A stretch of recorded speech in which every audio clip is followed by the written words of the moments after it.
With a career spanning 6 decades, she's not just an entertainer, she's a cultural phenomenon. From her chart-topping hits to her boundary-pushing fashion, we are talking about none other than the legendary singer, actress, and television personality, Cher. The daughter of Arkansas-born Georgia Holt and truck driver John Sarkisian, Cher was born in El Centro as Cherilyn Sarkisian on May 20, 1946 in California. Many people find Cher's ethnicity confusing. Her father's side of the family traces back to Armenian roots, while her mother's heritage is a blend of English, German, Irish, Dutch, and French ancestry. Her father deserted the family when Cher was young, leading her mother to later marry banker Gilbert LaPiere. While Cher's mother had dreams of becoming an actress and model, she faced challenges and couldn't advance beyond being a struggling actress. Due to her mother surviving on small gigs, Cher faced the challenges of a nomadic lifestyle. Moving from town to town, money was often tight, despite that her mother somehow supported her by financing her acting classes. Cher's musical prowess was discovered almost by chance.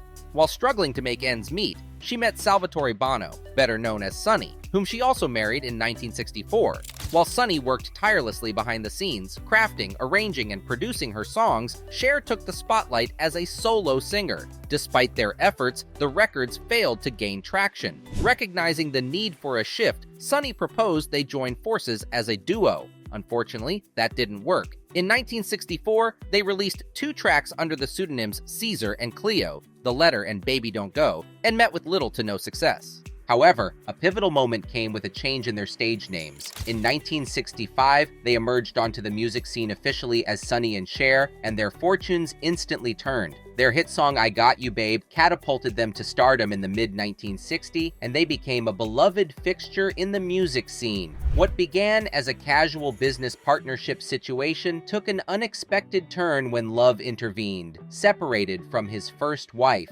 initially, Sonny's interest lay with Cher's friend, not her. However, their connection was immediate and powerful. Cher recalled in 2018, "Everyone just disappeared the first time she saw Sonny. At first, Sonny claimed he wasn't attracted to Cher, but over time, their relationship evolved from friendship to something deeper." Cher, grappling with fatherly abandonment, described their connection as more protective than passionate. "It all started when Cher got the boot from her roomies, and here comes Sonny with an offer she couldn't refuse. He said, 'Darling, you can crash here, but only if you work your magic on this place.'" Translation: Cher was supposed to take care of the household cooking, cleaning, and chores. Now, let's be real, household chores weren't exactly Cher's claim to fame. Can you imagine the scene? Cher, hair high and heels higher, attempting to conquer the domestic domain. It wasn't exactly her strong suit. In no time, their relationship shifted from platonic to romantic.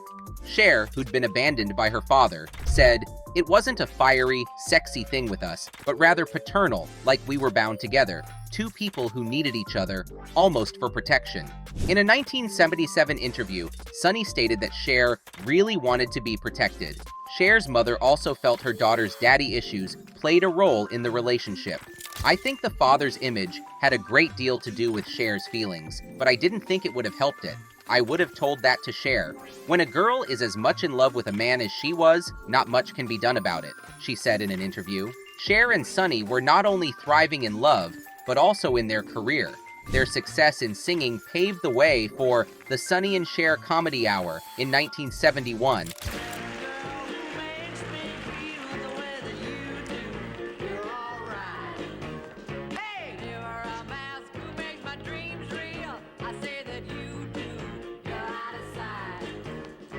A popular TV show that showcased their family, including their daughter, Chastity. Yet, behind the scenes, trouble started. Sonny's infidelity broke their marriage. Cher admitted 1 woman, or even 5, was not enough for him. Cher grew very frustrated, saying he believed women needed coddling. In 1972, Cher revealed an affair, but their careers tied them. They lived separate lives, and rumors have it that they even brought new partners into their shared mansion. Eventually, the charade crumbled. Cher found out Sonny controlled their money. she fought to break free from their binding contract, leading to their divorce being official in 1975, and Cher married Greg Allman shortly after and had a second child with him, only to divorce again in 1979. After a disco hit from 1979's Take Me Home climbed into the top 10, Cher didn't just stick to the music scene. She joined forces with fellow artists and dropped more albums. However, when these releases didn't meet the sales expectations, Cher forayed into acting. Her performance in the film Moonstruck earned her an Academy Award for Best Actress, a momentous achievement that solidified her status as a multi-talented powerhouse. This move turned out to be a game changer. Cher garnered both critical acclaim and commercial success, earning herself a Golden Globe nomination for a performance in a James Dean-inspired film. But the accolades didn't stop there. In 1983, her role in Silkwood led to an Oscar nomination. And let's not forget the cherry on top, her box office triumph with the film Mask. Cher was on fire, conquering both the music charts and the silver screen.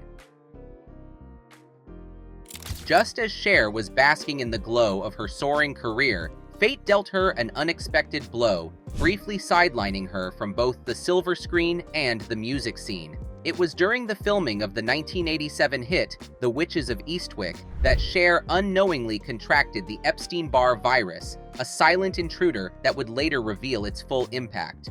In a conversation with the New York Times, Cher revealed the harsh reality of her 2-year struggle.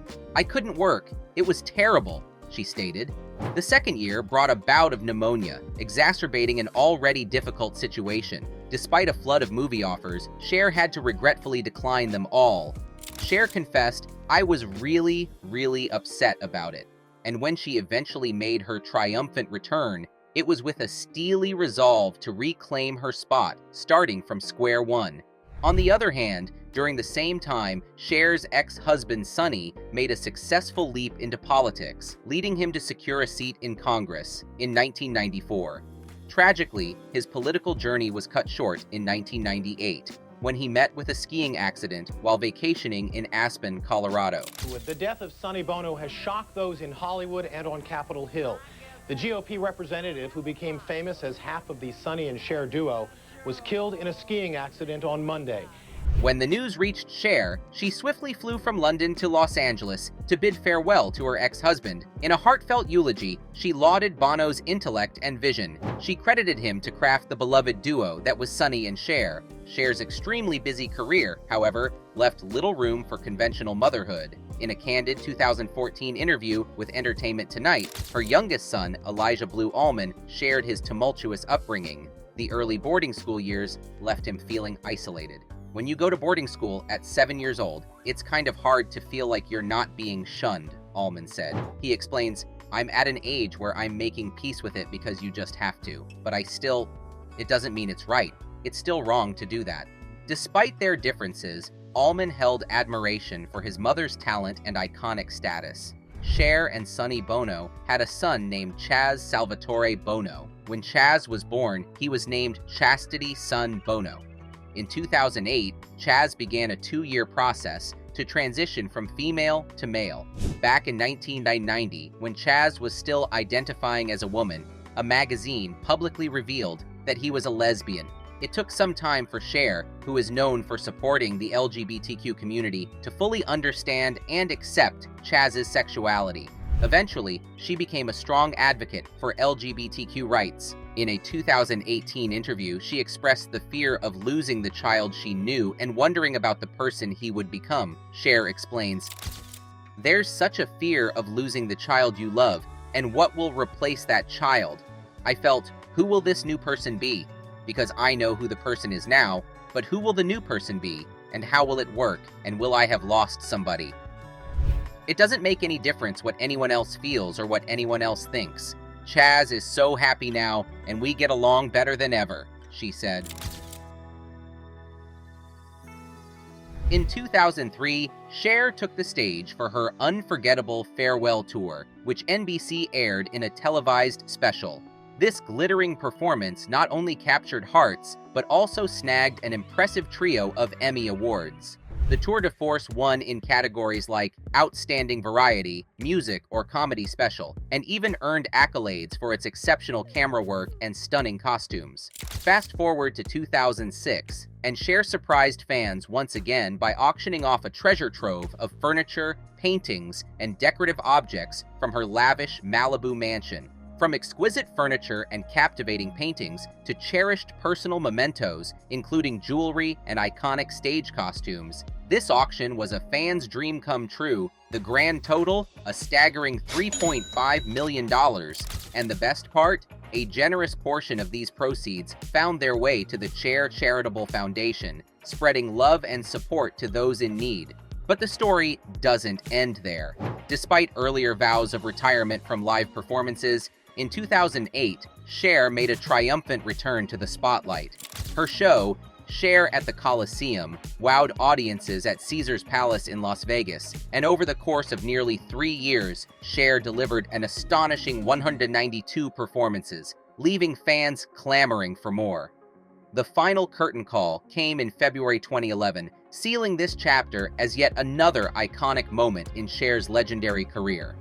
Fast forward to year 2018 that marked a sensational return for Cher to the silver screen in the much-anticipated sequel, Mamma Mia, Here We Go Again.